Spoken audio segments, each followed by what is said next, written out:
Hello there, welcome to this episode of Scale of Justice on Global Television. I'm Uyi Agmofwebe, and it's a delight to know that you have joined us on the program.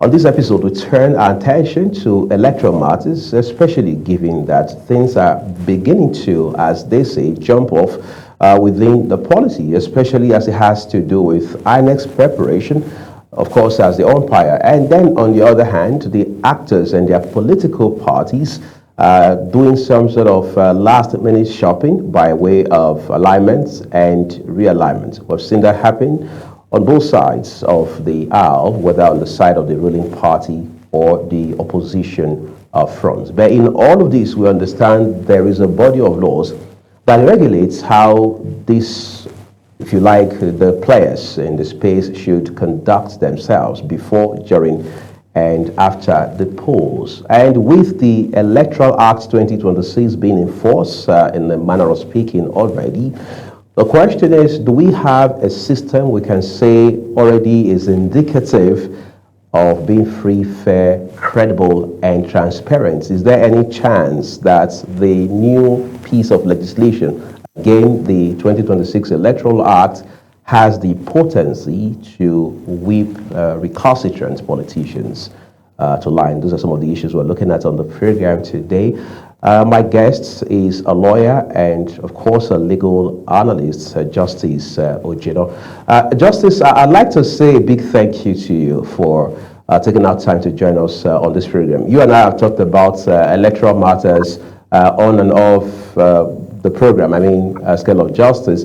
But now things are beginning to jump off, sort of, and we see how there's now more than ever before the need to take a second look at the Constitution and indeed extant legislation to see exactly whether or not we're getting it right as a country regarding our electoral process.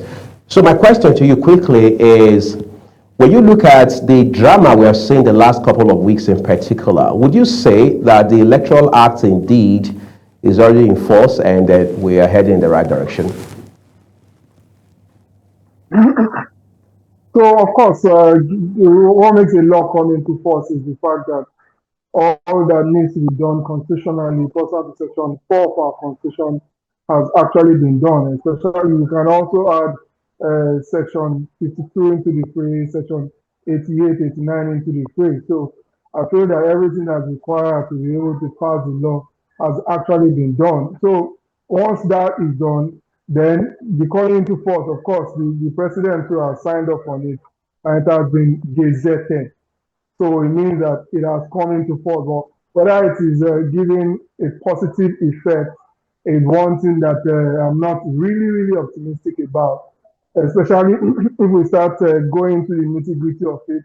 And I don't think we have screamed enough, we screamed ourselves forward enough with respect to Section 60 of the Electoral Act 2026 and the hula baloo and the drama that was performed by by the Senate President himself, and I'm indicting him in particular because, but for him and his shenanigans, it's possible that we will not have the present electoral act that we have. We will not have transmission of results to the collation center as an option and a choice rather than something that the law compels. I for one, do not feel that it's not something the law cannot compel. Where we have deserts of internet, the area where we have deserts of internet is long gone. We have different modes of technology that can be deployed to be able to ensure that transmission is received real time at everywhere where there will be less interference, less human interference with such. So I feel that the horse has since left the stable, and it's unfortunate that we lost out on that fight. Yeah, we've lost out on that fight. We must keep talking about it. We know that we have a situation in this country where we keep going back and back to amend our laws.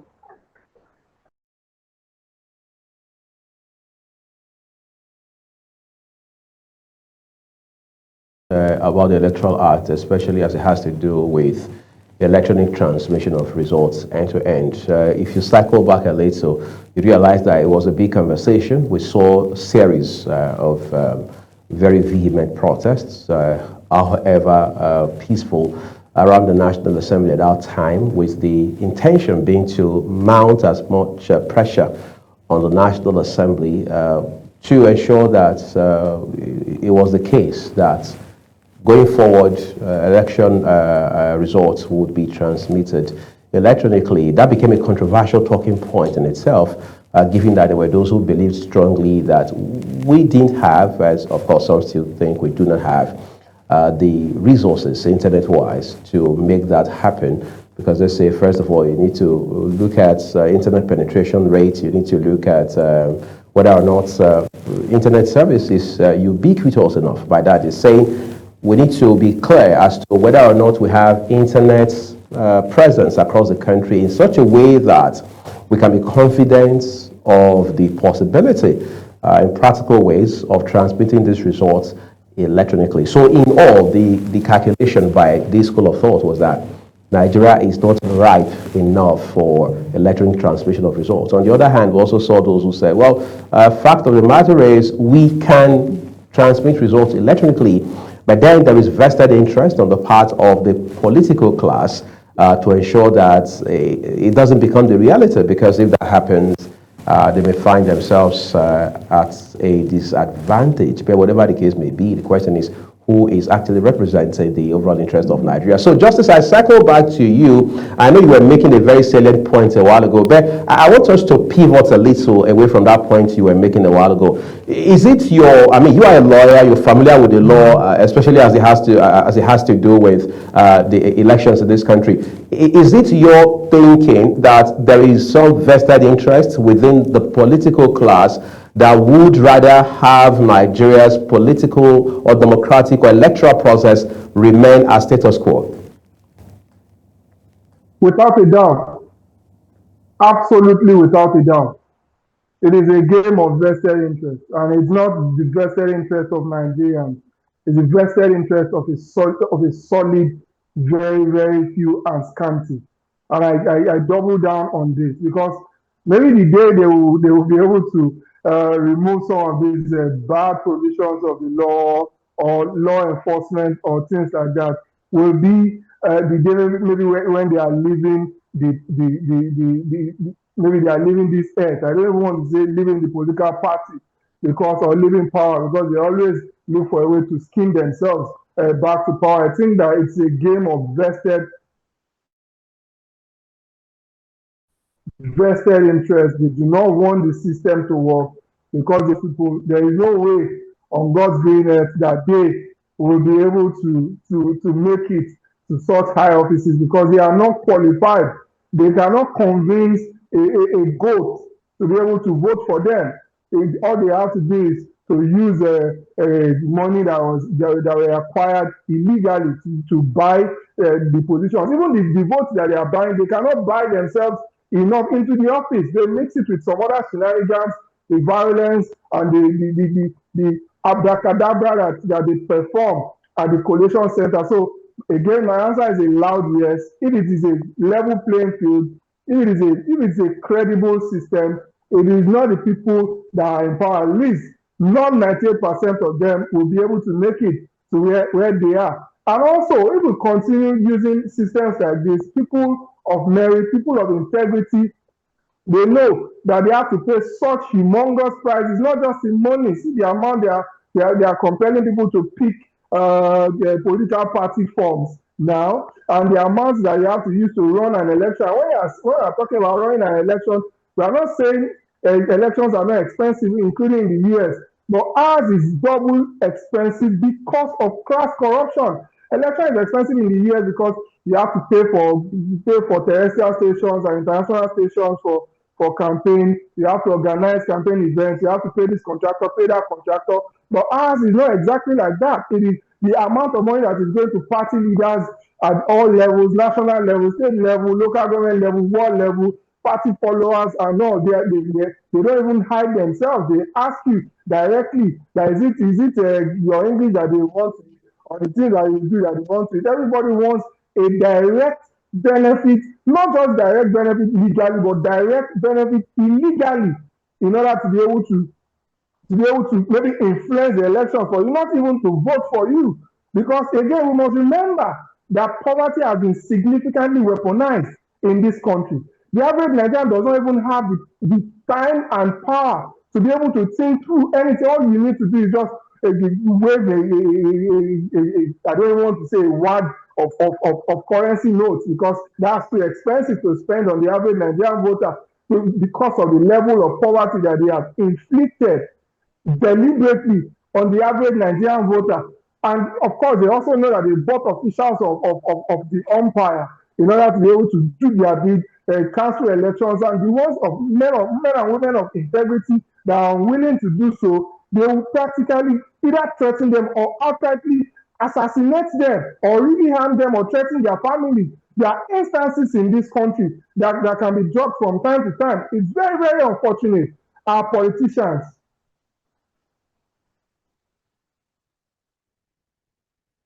You are not oblivious of some of those provisions, at least. When you look at that piece of legislation, do you think it addresses very sufficiently issues around internal crisis within political parties, and beyond that, infractions like electoral violence, manipulation, and all of those schemes that politicians get involved in during election in terms of, if you like, penalty?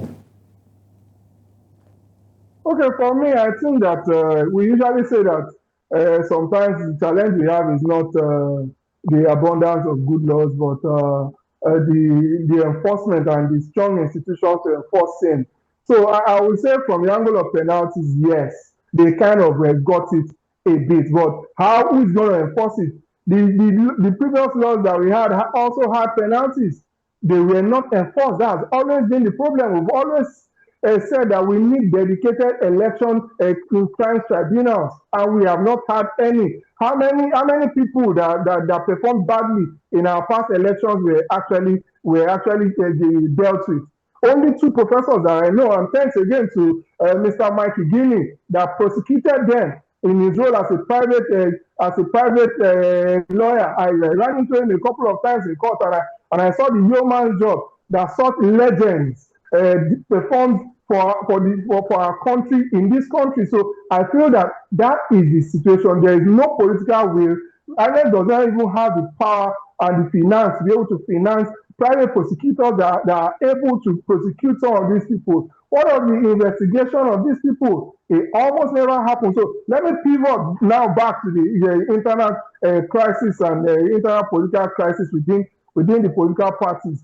Provisions like, I think it's section 63 or 83 or something like that. It will never work. It will never ever work because it is conflicting with provisions of the constitution that gives a person a right.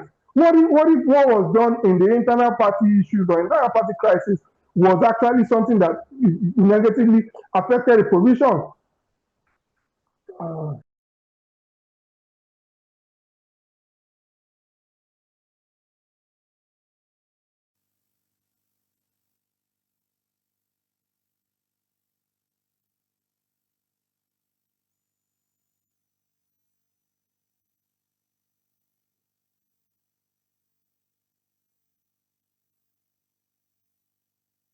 Have to do with, if you like, addressing electoral, all of those infractions associated with the electoral process.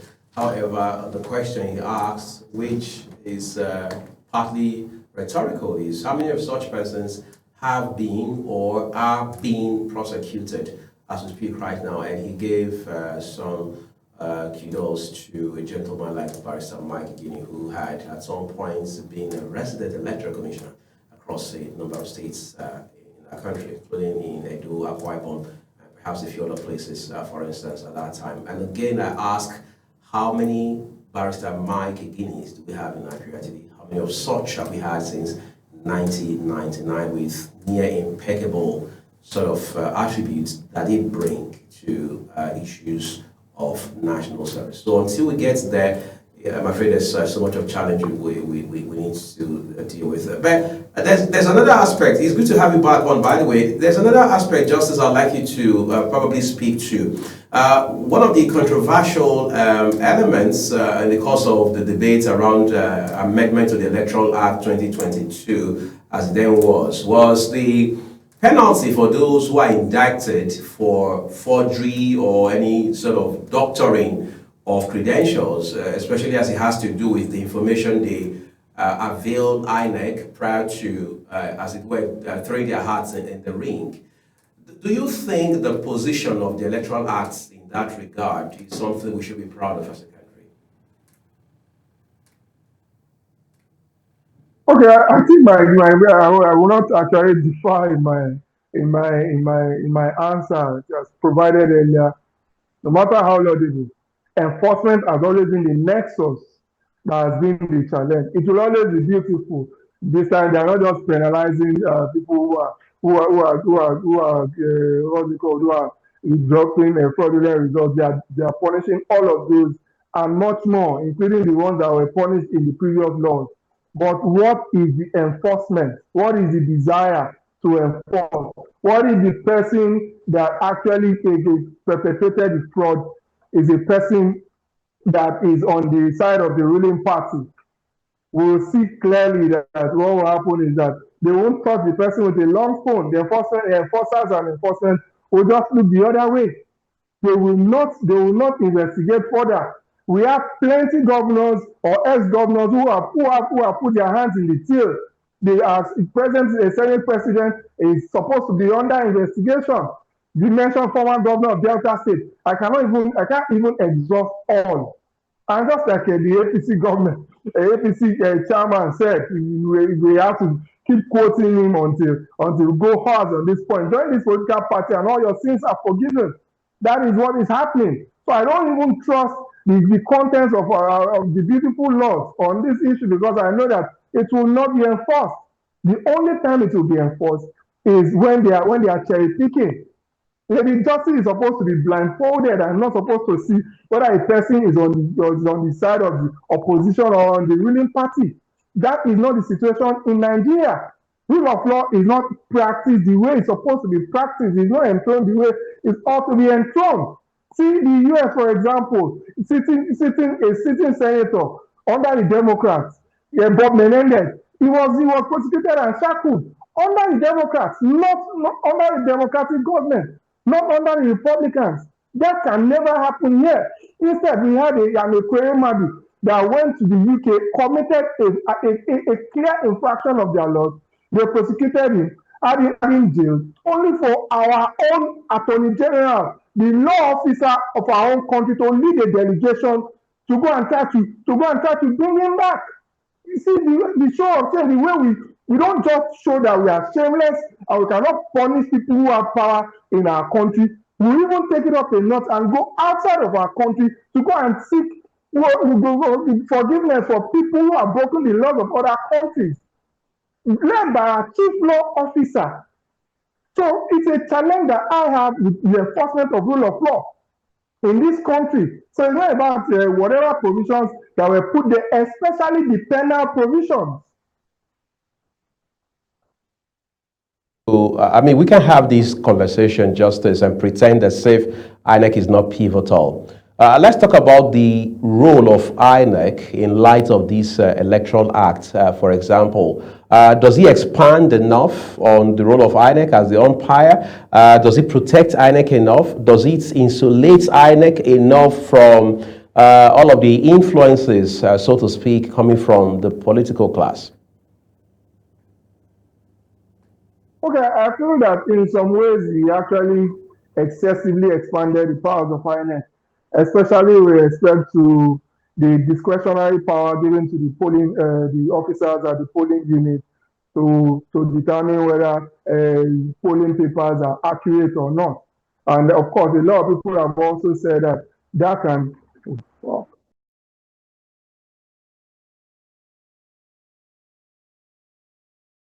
internet connection. We hope to reconnect with him for the final lap of this conversation. But then, like I highlighted, INEC is front and center when it comes to Nigeria's electoral process.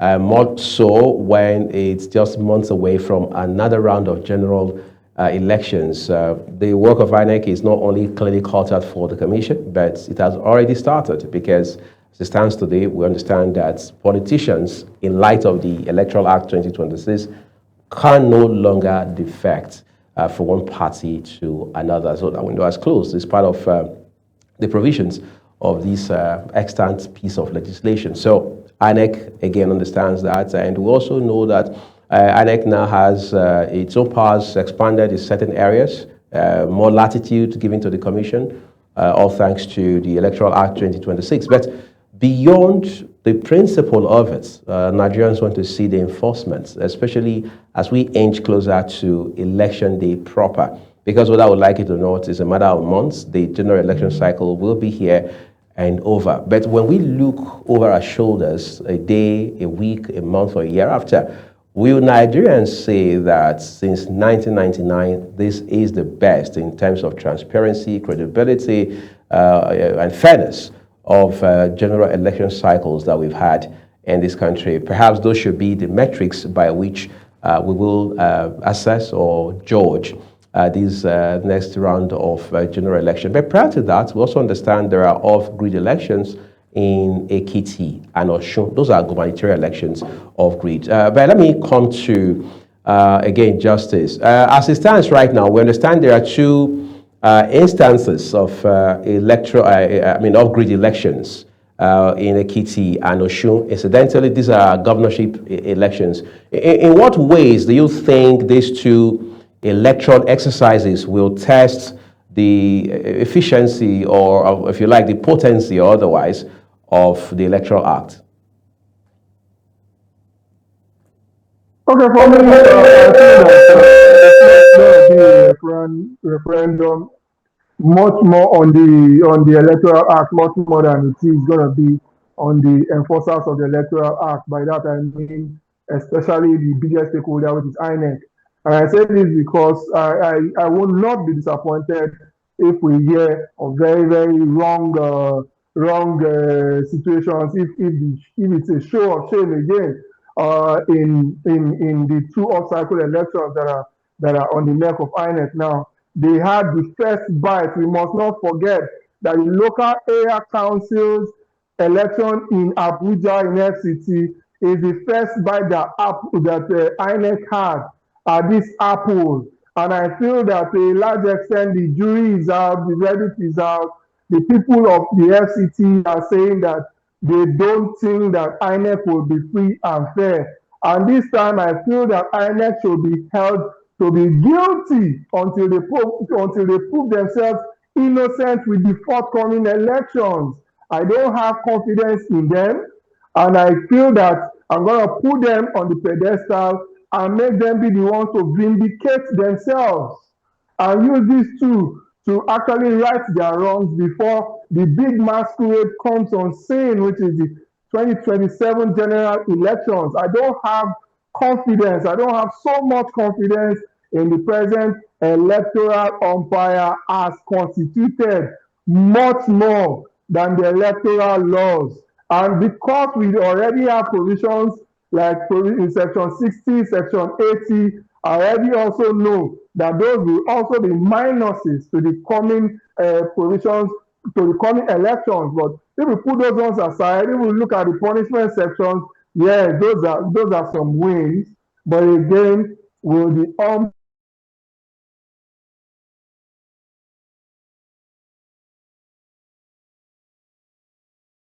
Of all of these conversation, because there is no electoral process, that there are no elections without INEC, and there's no election. I mean, there's no INEC without election. So it's pretty much like a Siamese twin kind of situation we're dealing with here. However, Nigerians genuinely yearn for an INEC that is seen to be unbiased, that is fair to all the parties, fair to everyone who is involved in the process, an INEC that makes the most of, makes judicious use of resources because it's a taxpayer's money.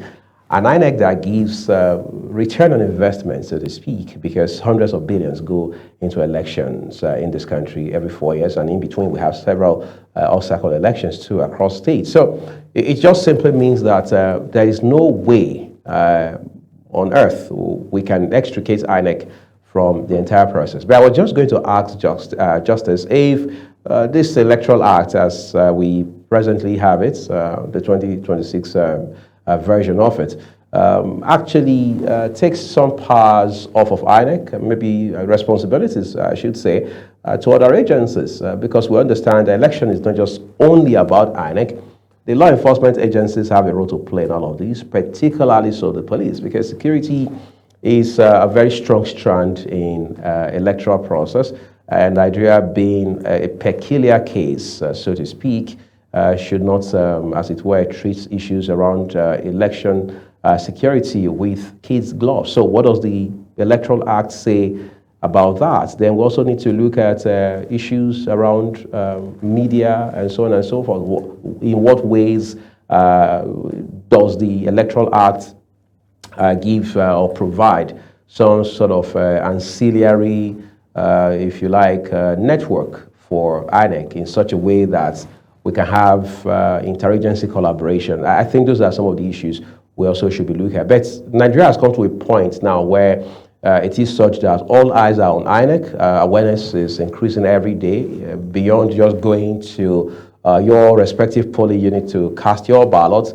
People are now interested in whether or not the process was free, fair, credible, and transparent, whether the person who is said to have emerged was declared as such on the basis, squarely on the basis of merit, or some external, if you like, parochial interest. These are some of the issues that Nigerians are interested in as we move forward. And then, very importantly, Nigerians also want to be sure that you don't have some vested interests who have hijacked the entire process for their own good. That is something else that Nigerians are interested in. But up until that time, we understand that the continuous voter registration, the CVR process, of course, midwifed by the Independent National Electoral Commission, is on. And we do hope that Nigerians will play their part, especially if you are 18 years or older. Get your PVC if you don't have one, if you intend to move it to a new location, or there's some update you want to do. The portal is open. INEC is right in the middle of that process. This is important because we need to ensure that all hands are on deck, everyone gets to play their role, and then we can continue to have the conversation around building institutions that are viable, that are strong, that are vibrant and robust enough to help us drive this democratic process in such a way that we can also favorably compete in the Committee of Nations. That's our program today. I'd like to say a big thank you to my guest, Barrister Justice Ojeno, who has taken out time, in spite of his busy schedule, to join me here on Scale of Justice. I'm Uyi Agmofwebe. My team and I are grateful for your time. I'll see you again.